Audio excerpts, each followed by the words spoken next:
Yeah, this is the Marv 800 back once again. I have a couple of videos I want to make. Now, the first video I want to make, a friend down here of mine, Daryl514, asked me about the WWE Encyclopedia book a while back, and he asked me if Chris Benoit was featured in this book. So I kind of just wanted to show the encyclopedia for a couple minutes here and show him the Chris Benoit is in this book. I kind of had it tabbed off right there. There it is. Chris Benoit. He gets a pretty good chunk of the page too down there at the bottom. There you go, down there, Chris Benoit. It's a good sized chunk of the page down there at the bottom. And it also, it says, it doesn't tell you how he dies either at the end. It just says about him, retained the top contender for many of WWE's renowned championships. It doesn't say how he died, though. Of course, you're going to keep, the whole Benoit thing, very limited. They're not going to say too much about him, but, yeah, Chris Benoit definitely is in here, and I think he should be. He deserves to be. For what he did inside the ring, yes, he does deserve to be in here. So I'm really glad that WWE put him in the encyclopedia book to really, make it complete. And also, Daryl514 also asked me about Dino Bravo being in here, and yes, Dino Bravo is in here. Just find it here. Okay, I gotta go to the D's. Okay, Dynamite Kid, I went too far. There's Draws, the Dream Team, I went too far. So, where is he? Demolition. I know I just seen him.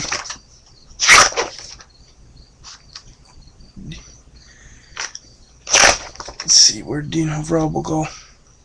Oh, right there. They don't have too big of a chunk on Dino Bravo, but he is in here.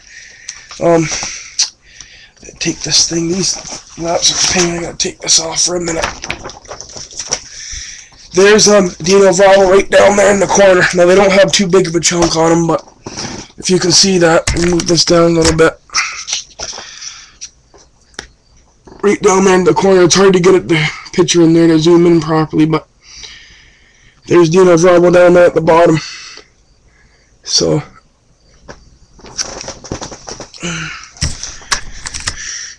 it just says about Dino,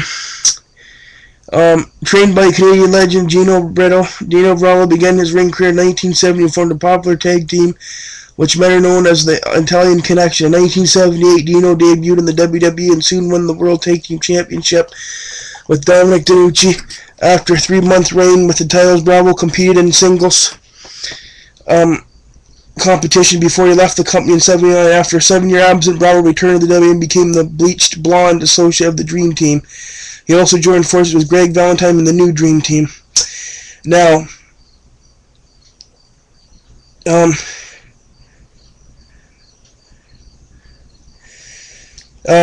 for the remainder of his career, Bravo battled against the biggest names in WWE, both by himself with the Canadian Earthquake. In the spring of '92, he retired from active competition and opened up a training school. Sadly, in March of '93, this Canadian legend died at his Montreal home.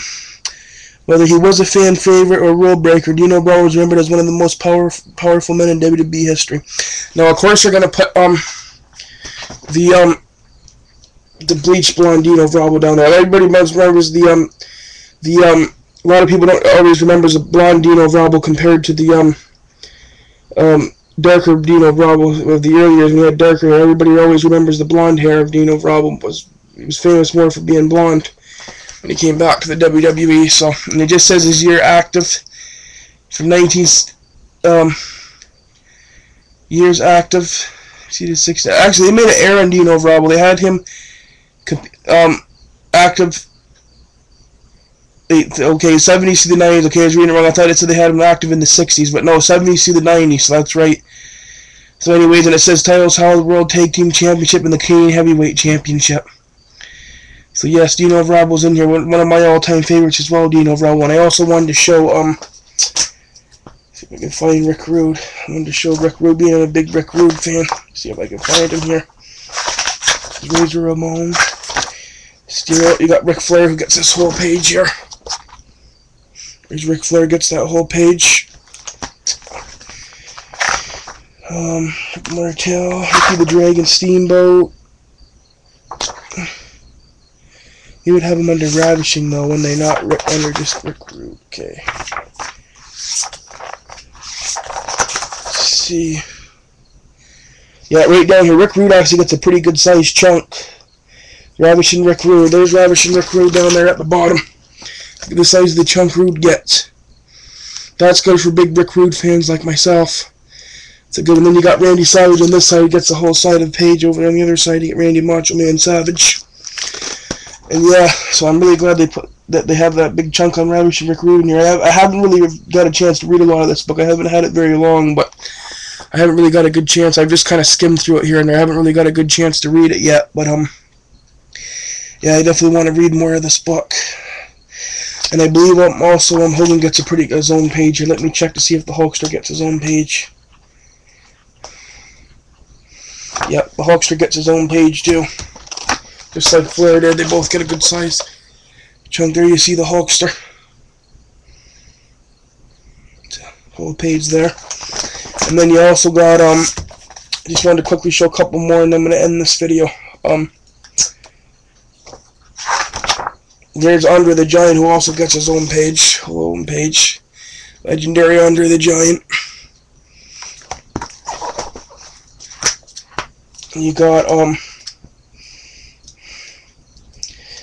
let's see, okay, let's go to the U's.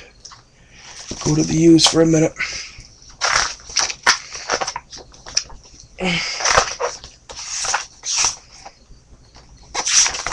Yep, there's you got the Ultimate Warrior up there at the top.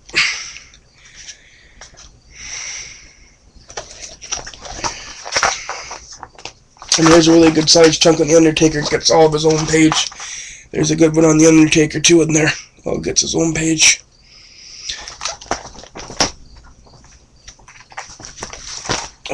And one last one I wanted to show before I go. Let's see, I gotta go to the G's. Okay, there's the one on Gorilla Monsoon. Gorilla Monsoon, also a big Gorilla Monsoon fan, gets his whole page right there. It's a good one on Gorilla. So yeah, anyways, this is just me showing the WWE Encyclopedia, and I'm out.